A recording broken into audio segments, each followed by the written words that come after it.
Magandang araw sa ating lahat. Ako nga pala si Sarhana Kiunaid, ang tagapagdaloy sa araw nito. Ang ating layunin ay na ipapaliwanag ang mga pangunahing tema at mensahe na ang pagbabalik. Napapahalagahan ang diwa ng tulang ang pagbabalik at nagagamit ang natutunang kaalaman sa pagbuo ng isang tula. Ngayon, ang ating paksa ay tungkol sa ang pagbabalik ni Jose Corazon de Jesus. Ang pagbabalik. Babahagya ko ng sanoy na hagkan, sa mata ko'y luha, ang nangag-unahan. Isang panyong puti ang ikinakaway, nang siya'y iwan ko sa tabi ng hagdan. Sa gayong kalungkot na paghihiwalay, mamamatay ako, siya'y nalulumbay. Nang sa tarangkahan, ako'y makabagtas, pasigaw ang sabing, magbalik ka agad. Ang sagot ko'y oo, hindi magluluwat. Nakangiti akong luhay na laglag. At ako'y umalis, tinuntun ang landas. Nabiyak ang puso't naiwan ang kabiyak. Lubog na ang araw, kalat na ang dilim. At ang buwan na may ibig ng magningning. Makaorasyon na noong aking datnin. Ang pinagsadya kong malayang lupain. Kuwagong nasa kubot, mga ibong itim ang nagsisalubong sa aking pagdating. Sa pinto ng naroong tahanay kumatok. Pinatuloy ako ng magandang loob. Kumain ng konti, natulog sa lungkot. Ang puso kong tila ayaw nang tumibok. Ang kawikaan ko, pusong naglalagot. Mamamatay kung ako'y talaga ng kulog. Nang kinabukasang magawak ang dilim. Araw ay namiminta ng matay nagniningning. Sinimulan ko na ang dapat kong gawin. Ako'y nag-araro, naglinang, nagtanim.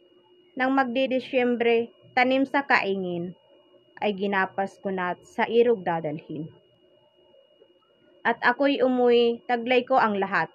Mga bungang kahoy, isang sakong bigas. Bulaklak na damo sa gilid ng landas, ay pinupol ko na panghandog sa liyag. Nang ako'y umalis, siya'y umiiyak, o marahil ngayon, siya'y magagalak. At ako'y lumakad, halos lakad takbo. Sa may dakong aming, meron pang musiko. Ang aming tahanay, masayang totoo, at nagkakagulo ang maraming tao. Salamat sa Diyos ang nabigkas ko. Nalalaman nila na darating ako. At ako'y tumuloy, pinto ng mabuksan, matay nakapikit sa aking namasdan. 4 na kandila ang nangagbabantay sa paligid-ligid ng irog kong bangkay.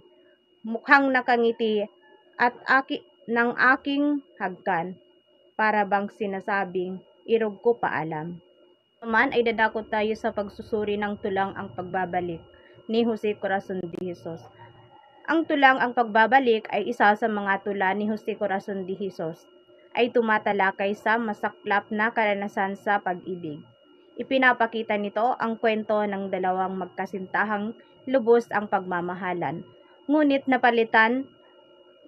napilit ang lalaki na lisanin ang kanyang kasintahan upang magtrabaho.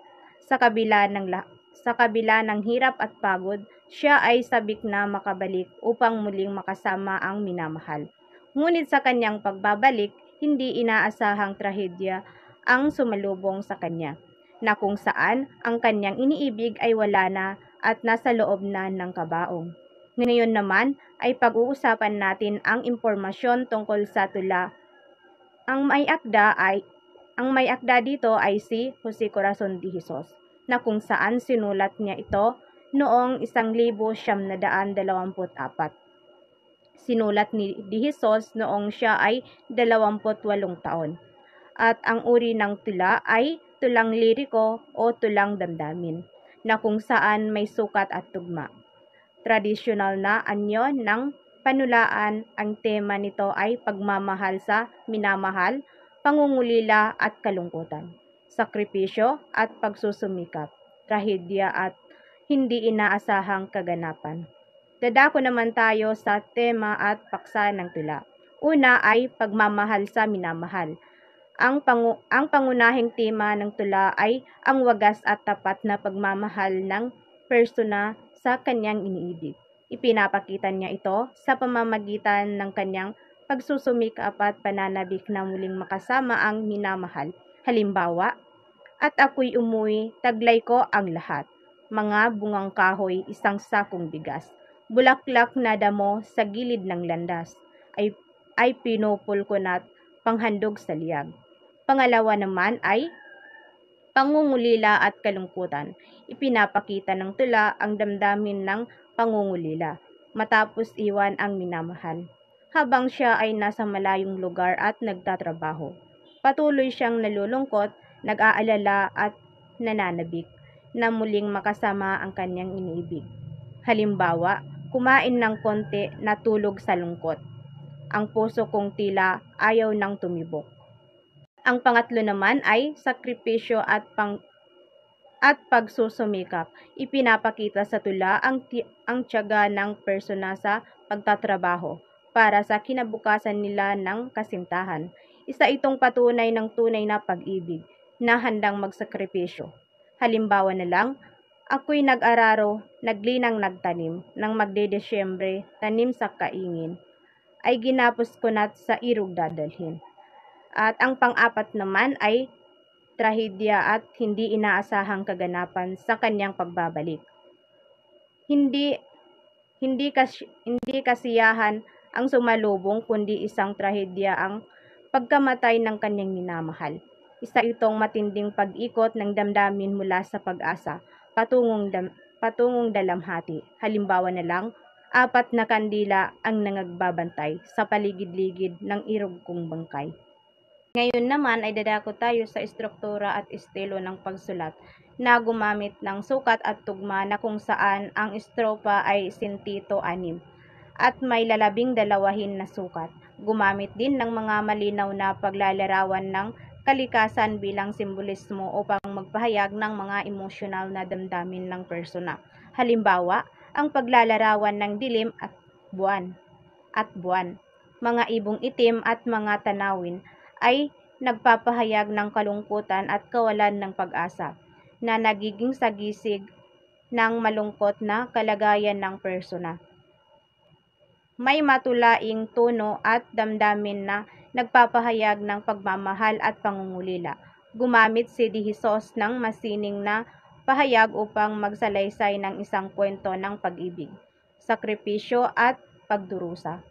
Ang mga detalye ng pag-alis at pagbabalik ng persona ay nagdadala ng matinding damdamin at pait at lungkot. Ngayon naman ay pag-uusapan natin ang mga tayutay sa tula, pagtutulad o simile. Paghahambing ng dalawang bagay na ginagamitan ng mga salitang tila, parang, gaya ng at iba pa. Halimbawa, ang puso kong tila ayaw nang tumibok. Tila patay na ang puso sa sobrang pagkakalumbay. Pagmamalabis o hyperbole. Pagpapakita ng matinding damdamin ng pangungulila. Halimbawa, mamamatay ako, siya'y nalulumbay. Ipinapakita ang sobrang sakit ng paghihiwalay ng tila'y kamatayan. Pagsasakatao o personifikasyon. Pagbibigay buhay o damdamin sa mga bagay na walang buhay. Halimbawa, araw ay namiminta ng matay nagniningning. Dito, inilalarawan ang araw na parang mata ng tao na sumisilip at nagniningning. Ang buwan na may ibig ng magniningning. Dito naman, binibigyan ng kagustuhan ang buwan na para bang tao. Talinhaga o metaphor. Paggamit ng mga malalim na salita upang ipahayag ang isang matinding damdamin. Halimbawa na lang, nabiyak ang puso't naiwan ang kabiyak. Dito, ang puso ay inihahambing sa isang bagay na nahati, simbolismo ng paghati at pag-ibig. Isa pang halimbawa, ang pinagsadya kong malayang lupain. Dito, maaakoy sa isang lugar na hindi literal, kundi sagisag ng pangarap o pangakong buhay. Simbolismo. Paggamit ng mga bagay o imahe na may malalim na kahulugan. Halimbawa na lang, isang panyong puti ang ikinakaway. Simbolismo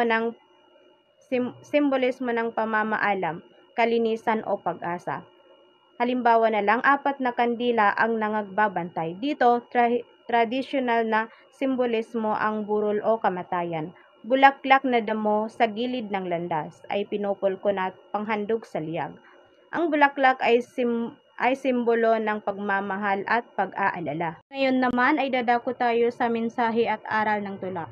Ang kahalagahan ng pagsasakripisyo at pagsusumikap para sa isang mahal sa buhay. Halimbawa na lang, sinimulan ko na ang dapat kong gawin. Ako'y nag-araro, naglinang, nagtanim. Nang magdedesyembre, tanim sa kaingin, ay ginapos ko na't sa irog dadalhin. Kahit gaano pa kahirap ang paghihiwalay, ang pagmamahal ay maaaring manatili. Halimbawa na lang, at ako'y umuwi, taglay ko ang lahat. Mga bungang kahoy, isang sakong bigas. Bulaklak na damo sa gilid ng landas ay pinupul ko na't panghandog sa liyag. Ang pag-ibig ay maaaring magdulot ng matinding kalungkutan at pagsisisi kapag nawala ang isang mahal sa buhay. Halimbawa na lang, paligid-ligid ng irog kong bangkay, mukhang nakangiti at ng aking hagkan, para pang sinabi, irog ko paalam. Narito naman ang konklusyon ng tulang ang pagbabalik. Ang pagbabalik ni Jose Corazon de Jesus ay isang tula ng matinding damdamin na puno ng pag-ibig, pangungulila at pag-asa. Sa bawat taludtod, ipinapakita ng persona ang sakripisyong iniwan niya ang minamahal upang magsikap at makapagdala ng biyaya sa pagbabalik. Subalit sa kanyang pagbabalik, ang masayang tagpong inaasahan ay napalitan ng isang trahedya. Sa halip na muling makapiling ang minamahal, sinalubong siya ng pagkamatay nito na naging matinding dagok sa kanyang puso. Pangunahing tema ng tula ay umiikot sa pag-ibig na wagas at sakripisyong personal para sa taong mahal. Ipinapakita rin ang matinding lungkot at pangungulila na kaakibat ng paglayo sa kabila ng lahat ng paghihirap at pagsusumikap. Ang trahedya ay dumating sa hindi inaasahang panahon. Ipinapaalala ng tula na kahit gaano man natin paghandaan ang kinabukasan, may mga pangyayaring lampas sa ating kontrol at ito ay karaniwang masakit at mapanira sa ating damdamin. Ang mensahe ng tula ay ang buhay ay maikli at hindi tiyak, kaya dapat nating pahalagahan ang bawat sandali at ang mga taong mahal natin. Ang sakripisyo at pagmamahal ay mga dakilang bagay, ngunit dapat ding bigyang halaga ang pasensya at oras sa piling ng mga mahal sa buhay. Sa huli, ipinapaalala ng ang pagbabalik na ang tunay na trahedya ay hindi ang pagkamatay, kundi ang pagkawala ng pagkakataon na maipadama ang pag-ibig habang may oras pa. At yun lamang po, maraming salamat.